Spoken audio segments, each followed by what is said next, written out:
ఓం నమో వెంకటేశాయ. జ్యోతిషరత్నాకరం ఛానల్కి స్వాగతం.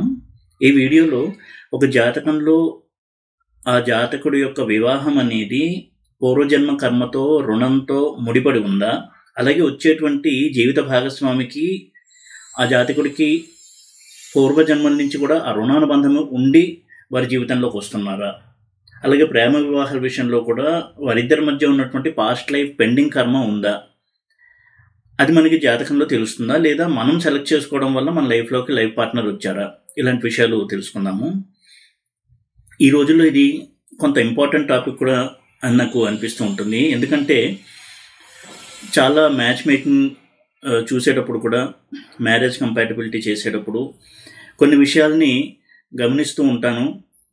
అయితే అటువంటి విషయాల్ని షేర్ చేసుకోవాలి. ముఖ్యంగా మ్యారేజెస్ అనేవి పాస్ట్ లైఫ్ కర్మతో ఎలా రిలేట్ అయి ఉంటాయి అనేది కొంతవరకు తెలియచేయాలి, అర్థం చేసుకోవాలి అందరూ అనేటువంటి ఉద్దేశంతో వీడియో చేస్తున్నాను. రుణానుబంధ రూపేణ పశుపత్ని సుతాలయ అన్నారంటే మనకొచ్చే జీవిత భాగస్వామి కావచ్చు, పిల్లలు కావచ్చు, ఉండేటువంటి ఇల్లు, ఇవన్నీ కూడా రుణం వల్లనే వస్తాయి. ఇది కర్మ సిద్ధాంతం చెప్తున్నటువంటిది.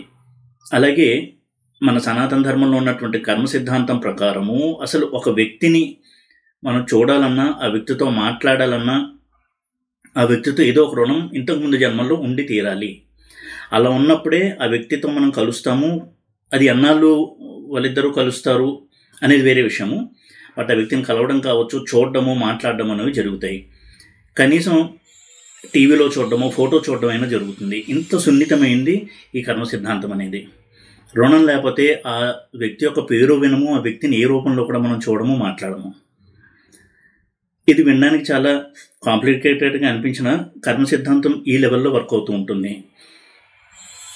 అలాగే మన లైఫ్లోకి వచ్చేటువంటి లైఫ్ పార్ట్నర్ కూడా ప్రీ డెస్టిన్డ్. అంటే ముందుగానే నిర్ణయించబడినది. మనం చేసుకున్నటువంటి పూర్వజన్మ కర్మలకు అనుగుణంగా ఇతర వ్యక్తితో ఉన్నటువంటి ఆ కార్మిక్ రిలేషన్ ఏదైతే ఉందో అది కంటిన్యూ అవ్వడమే ఈ జన్మలో లైఫ్ పార్ట్నర్ మన లైఫ్లోకి రావడం అనేది. అయితే చాలామంది అడుగుతూ ఉంటారు మ్యాచ్ మేకింగ్ చేసేటప్పుడు, ఈ అమ్మాయి ఫర్ ఎగ్జాంపుల్ వాళ్ళ అమ్మాయికి ఒక మ్యాచ్ మేకింగ్ చేస్తూ ఉంటారు. ఈ అబ్బాయి చార్ట్ బాగుందా, లేదా ఈ అబ్బాయి చార్ట్ బాగుందా, ఒక 5-6 చార్ట్స్ ఇచ్చి ఇందులో ఏది బాగుంది అని, సరే ఇందులో ఈ దోషాలు ఉన్నాయి, వీటిలో ఈ తక్కువ దోషం ఉంది అని చెప్పడం జరుగుతుంది. కానీ ఒకటి అర్థం చేసుకోవాలి, మ్యాచ్ మేకింగ్ చేసే టైంలోనే కాదు, అసలు ఒక జాతకుడు పుట్టినప్పుడే అతని యొక్క మేజర్ పోర్ట్ఫోలియోస్ అంటే ఎడ్యుకేషన్ కావచ్చు, మ్యారేజ్, కెరియర్, ఇవన్నీ కూడా నిర్ణయించబడి ఉంటాయి. కష్ట సుఖాలు ఇవన్నీ కూడా. కాబట్టి ఆ అమ్మాయి జాతకంలోనే మ్యారేజ్ లైఫ్ అనేది ప్రాబ్లమేటిక్గా ఉంటుంది అంటే అటువంటి చార్టే ఆ అమ్మాయికి వస్తుంది. అయితే చాలా సందర్భాల్లో అడుగుతూ ఉంటాము, లవ్ మ్యారేజ్ విషయంలో కొంతమంది లవ్ మ్యారేజ్ ఫెయిల్ అయినప్పుడు అనుకునేది, నేను పొరపాటు నిర్ణయం తీసుకున్నాను, ఇటువంటి మ్యారేజ్ చేసుకున్నాను కాబట్టి నా తొందరపాటు వల్ల, నా రాంగ్ డెసిషన్ వల్ల నేనే ఈ కష్టం కొని తెచ్చుకున్నాను అని. అయితే ఇక్కడ డెస్టినీ పర్స్పెక్టివ్లో చూసినట్టయితే వివాహం ఎలా జరగాలి అనేది కూడా డెస్టినీలో ఉంటుంది. అంటే ఆ జాతకుడికి అరేంజ్డ్ మ్యారేజ్ ద్వారా వివాహం అనేది జరుగుతుందా, లేకపోతే తానే సెలెక్ట్ చేసుకుని వివాహం చేసుకుంటాడా. కానీ ఎవరైతే రాసి పెట్టున్నారో వాళ్ళే లైఫ్లోకి వస్తారు. కాబట్టి రిపెంట్ అవ్వడం అంటే బాధపడడం అనేది కరెక్ట్ కాదు. అదేవిధంగా 7th హౌస్ ప్రధానంగా కొంత మనం ఇక్కడ ఎగ్జాంపుల్ తీసుకుని డిస్కస్ చేద్దాము. 7th హౌస్ అనేది లైఫ్ పార్ట్నర్కి మనం చూసేటువంటి హౌస్. అలాగే ఇంతకుముందు వీడియోలో నేను చెప్పినట్టుగా పాస్ట్ లైఫ్కి సంబంధించిన హౌసెస్ కూడా నేను డిస్కస్ చేశాను. 5th హౌస్, 9th హౌస్, 5, 9, 8, 12, 5, 9, 8, 9, 12 ఇవి ప్రధానంగా పాస్ట్ లైఫ్ని సూచించేటువంటి houses. 5th house, 9th house ఎలా పాస్ట్ లైఫ్ కర్మల్ని సూచిస్తాయో చెప్పాను. అలాగే 8th హౌస్, 12th హౌస్ కూడా బలమైనటువంటి పాస్ట్ లైఫ్ రిలేషన్ సూచిస్తాయి.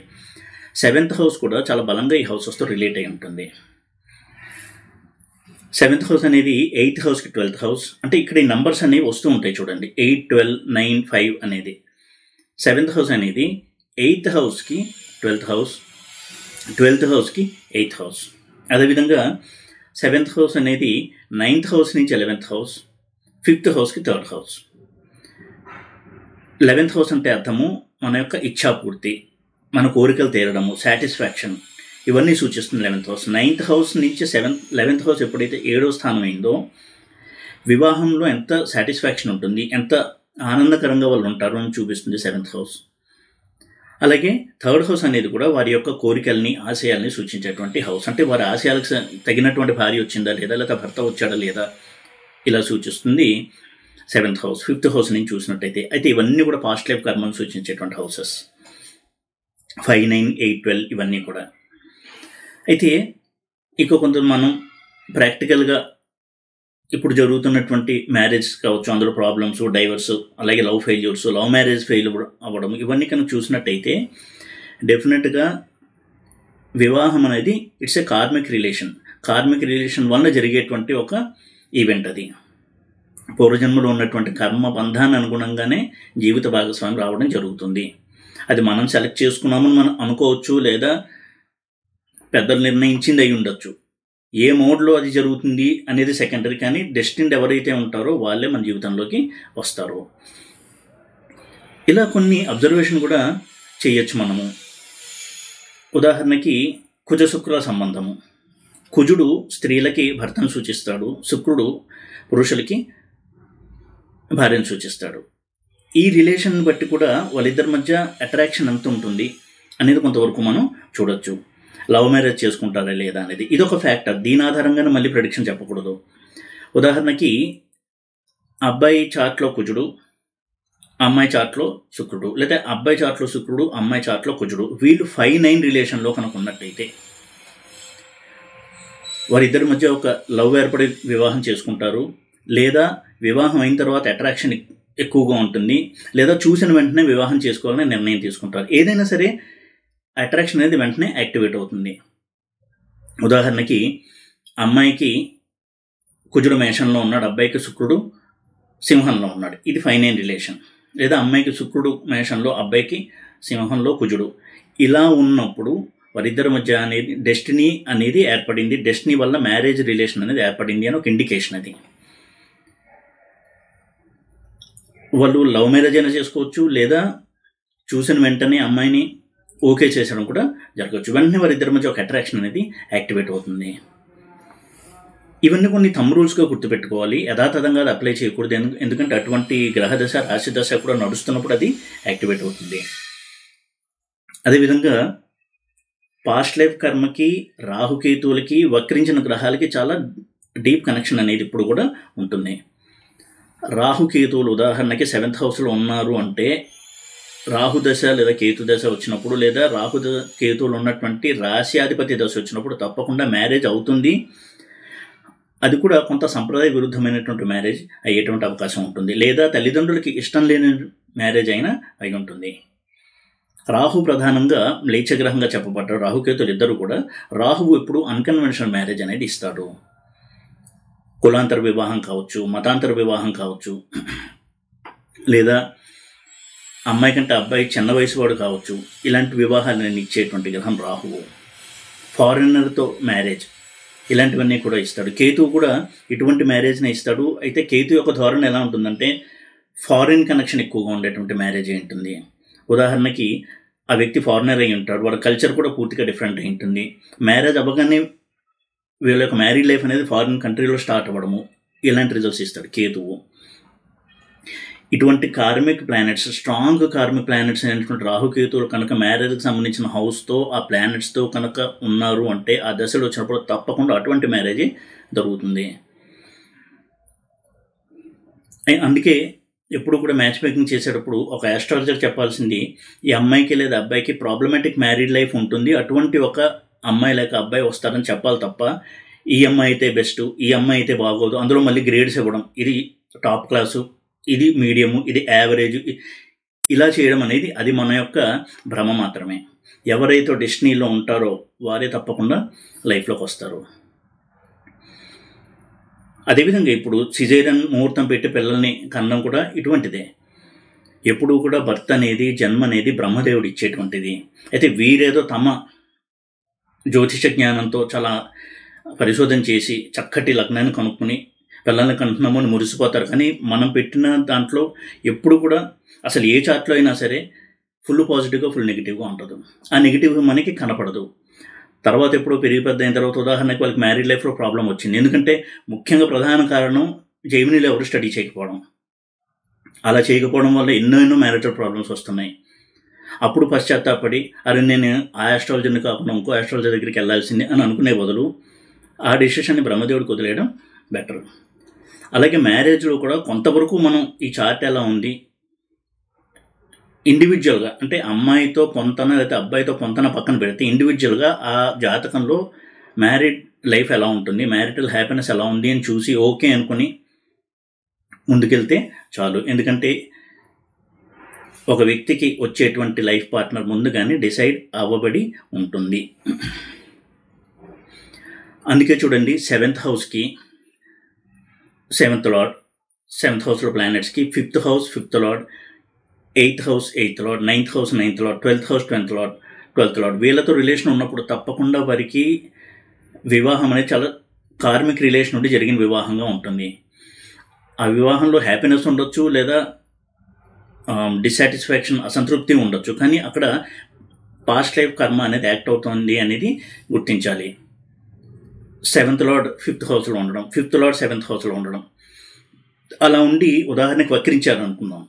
అప్పుడు తప్పకుండా కొంత లవ్లోకి ఎంటర్ అయ్యి త్వరగా నిర్ణయం తీసుకుని మ్యారేజ్ చేసుకోవడం అనేది జరుగుతూ ఉంటుంది. పాడినట్టయితే ఆ మ్యారేజ్ అయిన తర్వాత ప్రాబ్లమ్స్ వస్తాయి. అయితే నేను రాంగ్ డెసిషన్ తీసుకున్నాను అని అనుకోవడం కూడా పొరపాటే.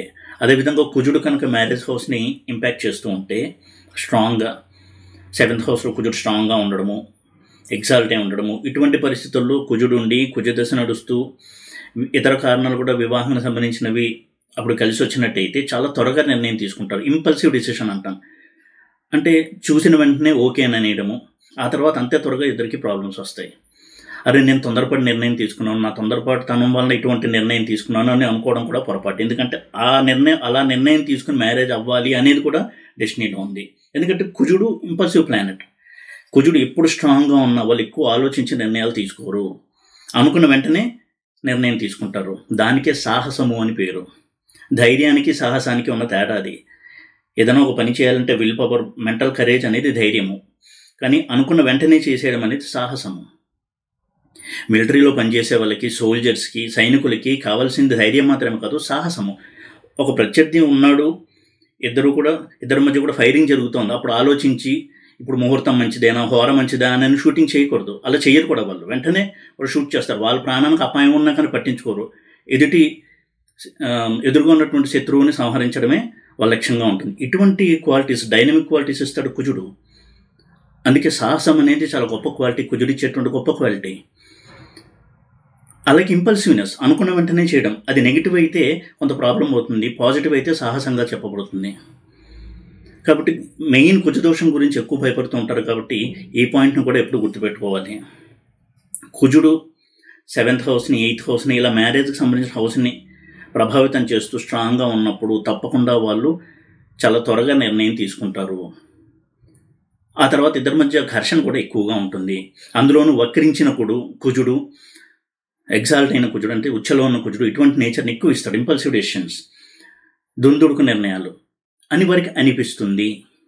హౌ యూ పర్సీవ్ అంటే నువ్వు ఎలా దాన్ని చూస్తావనేది చెప్తుంది జ్యోతిషము. అందుకే ఎక్కువ ఘర్షణ వాతావరణం ఉంటుంది. ఎందుకంటే 7th హౌస్, ఉదాహరణకి 7th హౌస్ అనేది ప్రత్యర్థిని సూచించేటువంటి స్థానం. అందులో కుజుడు ఉన్నాడంటే ఘర్షణ ఉంటుంది. అసలు 7th హౌస్ అంటేనే హౌస్ ఆఫ్ వార్, యుద్ధ భూమి, యుద్ధానికి సంబంధించినటువంటి స్థానం 7th హౌస్. ప్రత్యర్థికి సంబంధించిన స్థానం 7th హౌస్. ఇద్దరు ప్రత్యర్థులు ఒక ఆట ఆడుతున్నారు, టెన్నిసే ఆడుతున్నారు, అక్కడ ఇద్దరు శత్రువుల్లాగే బిహేవ్ చేస్తారు, అంటే అక్కడ ప్రత్యర్థుల్లాగా బిహేవ్ చేస్తారు. ఒకరి మీదకి ఒకరికి ఏమీ పర్సనల్ కక్ష ఉండకపోయినా అక్కడ వాళ్ళని ప్రత్యర్థులుగా మనం చూస్తాం. అలాగే ప్రత్యర్థులను సూచించే స్థానం 7th హౌస్. అందులో కుజుడు వంటి ప్లానెట్ ఉన్నప్పుడు తప్పకుండా ఇద్దరి మధ్య ఘర్షణ ఉంటుంది. కానీ ఇదే కుజుడు అట్రాక్షన్ కూడా ఇచ్చేటువంటి ప్లానెట్. అందుకే ఎంత కొట్టుకున్నా చాలా సంవత్సరాలు కలిసి ఉంటారు కుజుడే 7th హౌస్లో ఉంటే పాజిటివ్గా. అయితే కుజుడుతో పాటు ఇతర మ్యాలిఫిక్ ప్లానెట్స్, పాపగ్రహాలు ఉండి పాడైనట్టయితే సమస్యలు ఎక్కువగా ఉంటాయి తప్ప కుజుడు మాత్రం డైవర్స్ ఎప్పుడు. అలాగే రవి ఉన్నాడు అంటే దాని అర్థము ఇద్దరి మధ్య కూడా డైవర్స్ రావడానికి ఎక్కువగా అవకాశాలు ఉంటాయి. ఏదేమైనా కానీ ఈ పాస్ట్ లైఫ్కి సంబంధించినటువంటి ప్లానెట్స్ కనుక 7th హౌస్తో, 7th హౌస్లో ఉన్న ప్లానెట్స్తో, 7th లార్డ్తో కనుక కనెక్ట్ అయ్యి ఉంటే అప్పుడు వివాహం జరుగుతుంది. ఎందుకంటే అది ప్రీ డెస్టిన్. అసలు ఏ వివాహం జరిగినా, ఏ మహాదశలో వివాహం జరుగుతోంది అని ఒకసారి చూడండి. ఏ గ్రహం యొక్క మహాదశలో వివాహం జరుగుతోంది అని చూడండి. అలాగే ఆ గ్రహానికి 7th హౌస్కి ఉన్న సంబంధం ఏంటి అనేది స్టడీ చేయాలి.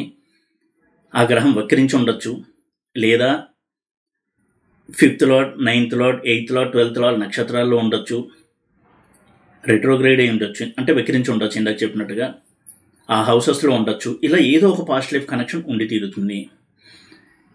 It indicates that it's a past life కర్మ. రుణానుబంధం లేకుండా ఏ వ్యక్తిని మనం కనీసం చూడము, అలాంటి జీవిత భాగస్వామ్యం వచ్చిందంటే అది జస్ట్ కోయిన్సిడెంటల్గా జరిగేటువంటి అంశము కాదు. అయితే ఇక్కడ నేను జైమినీ కాంబినేషన్స్, జైమినీలో ఎలా చూడాలి అనేది నేను ఇక్కడ డిస్కస్ చేయట్లేదు. కేవలం పరాశరాల్లో ఇంతలా మనం స్టడీ చేస్తే కూడా మనకి మ్యారేజ్ అనేది కార్మిక్ రిలేషన్ అనేది స్పష్టంగా అర్థమవుతుంది. అందుకే జ్యోతిష్ ఎప్పుడు కూడా ఈ అమ్మాయి జీవితం, వైవాహిక జీవితం, లేదా ఈ అబ్బాయి యొక్క వైవాహిక జీవితం ఇలా ఉంటుంది అని చెప్పాలి తప్ప, ఈ అబ్బాయిని చేసుకోండి, ఈ అబ్బాయికి పాయింట్స్ ఎక్కువ వచ్చాయి, ఈ అబ్బాయితో ఈ అమ్మాయితో అయితే పాయింట్స్ తక్కువ ఉన్నాయి, మనం ఏదో బ్రహ్మదేవుడిలాగా పెళ్లి చేసేసాము అని ఫీల్ అవ్వడం అనేది కరెక్ట్ కాదు. అయితే ఆ ప్రాసెస్ జరిగి మ్యారేజ్ అవుతుంది అనేది కూడా డెస్టినీలో ఉంది. ఎందుకంటే జ్యోతిష్యం అనేది ఇట్స్ అ రీసెర్చ్ టాపిక్. అది కొన్ని సూత్రాల ఆధారంగా ఎప్పుడు కూడా స్టడీ చేస్తూ, కొత్త విషయాలను కనుక్కుంటూ, చాలా డేటాను స్టడీ చేసిన తర్వాత ఒక అవగాహన తెచ్చుకున్న ప్రొడిక్షన్స్కి వాడాల్సి ఉంటుంది. అఫ్కోర్స్ ఇంట్యూషన్ అనేది కూడా పనిచేయాలి. డివైన్ ఇంట్యూషన్ లేకుండా కేవలం సబ్జెక్ట్ నాలెడ్జ్తో ప్రెడిక్షన్స్ చేయలేరు. ఎప్పుడు కూడా డివైన్ ఇంట్యూషన్ ఉన్నటువంటి వ్యక్తులే చాలా మంచి ప్రెడిక్షన్స్ ఇవ్వగలరు. ఉదాహరణకి కేతువు, బుధుడు, ఇటువంటి ప్లానెట్ స్ట్రాంగ్గా ఉన్న వాళ్ళు మంచి ప్రెడిక్షన్స్ ఇవ్వగలరు. కేతు ఇంటిటూ ప్లానెట్, ఎందుకంటే కేతువుకి తల లేదు, తల రాహువు, మండం కేతువు. కాబట్టి ఆలోచన అనేది ఎక్కువ చేయడు కేతువు. ఇవ్వాలనుకున్నది ఇచ్చేయడమే, చేయాలనుకున్నది చేశాడు. ఇది కేతు చేసే పని. అందుకే కేతు 7th హౌస్లో ఉన్నప్పుడు కూడా చాలా త్వరగా నిర్ణయం తీసుకుంటారు మ్యారేజ్ గురించి. లేదా అసలు మ్యారేజ్ అవుద్ది అంటారు, చాలా లేట్గా మ్యారేజ్ అవుతుంది, ఎక్కువ సంబంధాలు చూడకుండా మ్యారేజ్ కుదిరిపోతుంది. అంటే కేతు ఉన్నటువంటి రాశ్యాధిపతి ఏ హౌస్లో కేతు ఉన్నాడు అనేది బట్టి రిజల్ట్స్ ఉంటాయి. కేతు ఒక డిఫరెంట్ మూడ్స్ అన్నీ కూడా మనకి తెలుస్తూ ఉంటాయి. ఈ విధంగా వివాహం అనేది కూడా డెస్టినీలో ఒక భాగమే, కేవలం మనం సెలెక్ట్ చేసుకునేటువంటి అంశం కాదు. పిల్లలు, జీవిత భాగస్వామి, ఇవేవి కూడా ఈ జన్మలో మన ప్రయోజకత్వంతో, మన తెలివితేటలతో సెలెక్ట్ చేసుకునేవి మాత్రం కాదు. ఒక్కొక్కసారి ఆ జడ్జిమెంట్ రాంగ్ అవ్వడం వలన ఇద్దరి మధ్య కొంత ప్రాబ్లమ్స్ రావచ్చు, కొంతమంది విషయంలో హ్యాపీగా ఉండొచ్చు. బట్ అలా ఉండాలనేది కూడా డెస్టినీలో నిర్ణయించబడి ఉంటుంది. 8th lord, 8th house impact, 12th house impact ఉన్నప్పుడు మ్యారేజ్ అయిన తర్వాత అన్హ్యాపీనెస్ అనేది ఉంటుంది. ఇందాక చెప్పినట్టుగా కుజుడు, కేతు వంటి ప్లానెట్స్ యొక్క ప్రభావం ఉన్నప్పుడు తప్పకుండా ఇంపల్సివ్ డెసిషన్స్ తీసుకుంటారు, ఎక్కువ ఆలోచించకుండా నిర్ణయం తీసుకుంటారు. కాబట్టి ఈ 7th హౌస్ అనేది కూడా డెస్టినీని సూచించేటువంటి హౌస్ అది మ్యారేజ్ విషయంలో. ఎందుకంటే ఉదాహరణకి 2nd హౌస్లో ఉన్న ప్లానెట్స్ని కూడా మనం స్టడీ చేయాలి వివాహాన్ని స్టడీ చేసేటప్పుడు. దాని కుటుంబ స్థానం అని కూడా పేరు. 2nd హౌస్ అనేది 7th హౌస్ నుంచి 8th హౌస్. ఇక్కడ 7th హౌస్ని లగ్నంగా తీసుకుంటే దానికి 8th హౌస్ అవుతుంది 2nd హౌస్. అంటే పాస్ట్ లైఫ్ కర్మను సూచిస్తుంది. అంటే పాస్ట్ లైఫ్ రుణం ఉండడం వల్లనే మ్యారేజ్ అయిన తర్వాత ఇన్లాస్, అంటే అత్తమామలు, వారి యొక్క బంధువులు, వీళ్ళందరూ కూడా మనకి కనెక్ట్ అయ్యారు. ఇలా 7th హౌస్ని చూస్తే తప్పకుండా కార్మిక్ రిలేషన్ అనేది కనపడి తీరుతుంది. అలాగే 8th హౌస్ అనేది 7th హౌస్కి 2nd హౌస్. అంటే 7th హౌస్కి మారక స్థానం 8th హౌస్. అందుకే లాంగ్ మ్యారీడ్ లైఫ్ ఉంటుందా లేదా అని చూసేది 8th హౌస్ నుంచి. దానికి మాంగళ్య స్థానం అని పేరు పెట్టారు. అది అబ్బాయికి కూడా అప్లై చేయాలి యాక్చువల్గా. అయితే స్త్రీలకు ఎక్కువ ఇంపార్టెన్స్ ఇచ్చి దాని మాంగళ్య స్థానం అని చెప్పినా, భార్య ఎక్కువ రోజులు ఉంటుందా లేదా, లేదా భర్త ఎక్కువ రోజులు ఉంటాడా లేదా అని చూసేది 8th హౌస్ నుంచి. 7th హౌస్కి మారక స్థానం అది. ఈ విధంగా ప్రతి హౌస్ కూడా కార్మిక్ రిలేషన్ లేకుండా ఏ రిజల్ట్స్ ఇవ్వవు. అందులోనూ ముఖ్యంగా వివాహం కూడా కార్మిక్ రిలేషనే. ఈ విషయాన్ని ఇప్పుడు కూడా మనం స్పష్టంగా అర్థం చేసుకోవాలి.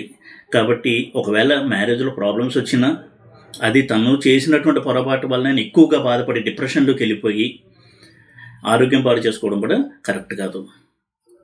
ఇలాంటి ప్రధానమైనటువంటి పోర్ట్ఫోలియోస్ అన్నీ కూడా విద్య కావచ్చు, చిన్నతనంలో తల్లిదండ్రుల ప్రేమ, అలాగే చదువు, ఉన్నత విద్య, వివాహము, కెరియర్, ఇవన్నీ కూడా ధన సంపాదన, కీర్తి ప్రతిష్టలు, ఇవన్నీ కూడా ప్రారంధం నుంచి వచ్చేవే. వాటిని తెలియచేసేదే హారోస్కోప్. కాబట్టి చాలా ముఖ్యమైనటువంటి వివాహం గురించి ఇటువంటి ఒక అవగాహన తెచ్చుకుని ఉండడం మంచిది అనే ఉద్దేశంతో ఈ వీడియో చేశాను. ఈ వీడియో కనుక మీకు నచ్చినట్టయితే లైక్ చేసి, షేర్ చేసి, సబ్స్క్రైబ్ చేయండి. ఓం నమో వెంకటేశాయ.